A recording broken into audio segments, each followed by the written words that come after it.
कि जितने सारे प्लेनेट हैं, जितने सारे प्लेनेट्स है वो सारे प्लेनेट, कोशिश कीजिएगा कि हम लिखते लिखते जब समझाएंगे ना तो यह आइंद तक होते होते याद हो जाना चाहिए। जितने सारे प्लेनेट हैं वो सारे प्लेनेट्स सन के अगल बगल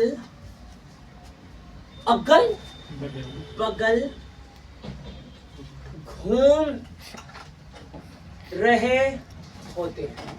पूछा जाएगा सर केपलर का फर्स्ट नियम क्या करता है, तो फर्स्ट नियम कहा कि जितने सारे प्लेनेट्स हैं वो सारे प्लेनेट सन के अगल बगल घूम रहे होते हैं। ठीक है, मान लिया। तो सन हाउ का है नहीं पता इसीलिए हाँ सुनो, केपलर के नियम के अनुसार क्या सेंटेंस क्यों दिया वो भी बताएंगे। केपलर नियम के अनुसार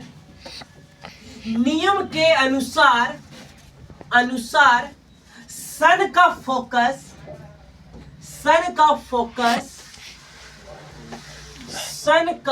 फोकस किसी एक पॉइंट पे होना चाहिए, एक पॉइंट पे होना चाहिए, है ना। ये भी इंपॉर्टेंट है सर। केपलर का फर्स्ट नियम कहता है कि जितने भी सारे प्लेनेट हैं वो सारे प्लेनेट सन के अगल बगल घूम रहे होते हैं। केपलर के नियम के अनुसार उन्होंने कहा कि इलिप्स में, केपलर नियम के अनुसार इलिप्स में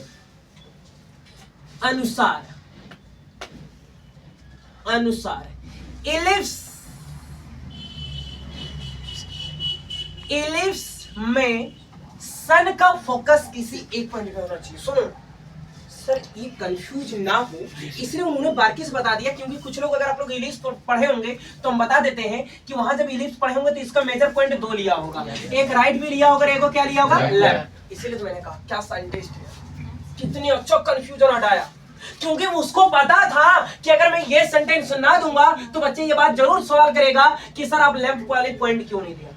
इसलिए उन्होंने कहा कि सन का फोकस किसी एक जगह पे होना चाहिए, चाहे वो राइट चाहे वो लेफ्ट, चाहे वो राइट चाहे वो लेफ्ट। लो मैंने ले लिया राइट, लेकिन एक भी क्वेश्चन हम राइट प्लस करवाएंगे नहीं, हम तक सन इधर ही दिखाएंगे, है ना।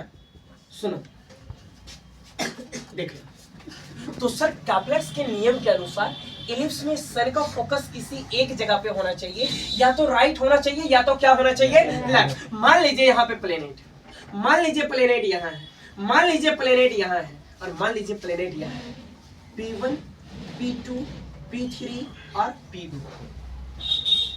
अब क्वेश्चन कहां से पकड़ाएगा, तो यहां से। सर क्या कि जो प्लेनेट्स, सुनना, जो प्लेनेट्स सन के नजदीक हो, जो प्लेनेट्स सन के नजदीक, जो प्लेनेट सन के नजदीक होगा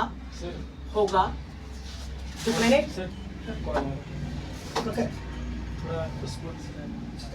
जो प्लेनेट सन के नजदीक होगा उसका स्पीड सबसे ज्यादा होगा।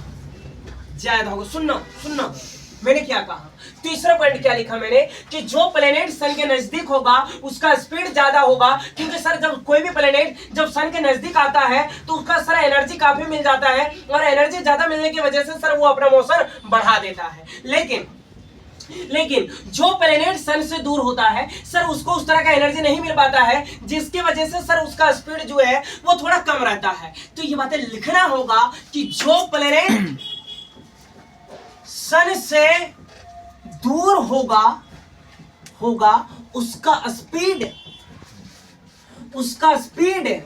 सबसे कम होगा। केपलर फर्स्ट लॉ के अनुसार ये चारों पॉइंट आपको याद रखना होगा। केपलर फर्स्ट नियम के अनुसार जितने भी सारे प्लेनेट हैं वो सारे प्लेनेट सर सन के अगल बगल घूम रहे होते।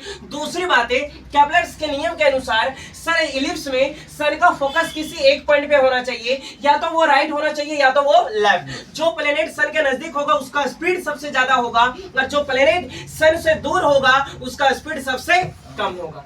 तो ये फिगर बनाइएगा। फिर ये चारों पॉइंट नोट कीजिएगा, कुछ पॉइंट याद रखे या ना रखे, अंतिम का ये दोनों पॉइंट जरूर याद रखिएगा, है ना। तो अभी नहीं लिखो, अभी पहले इंग्लिश वाला लिखो। लिखो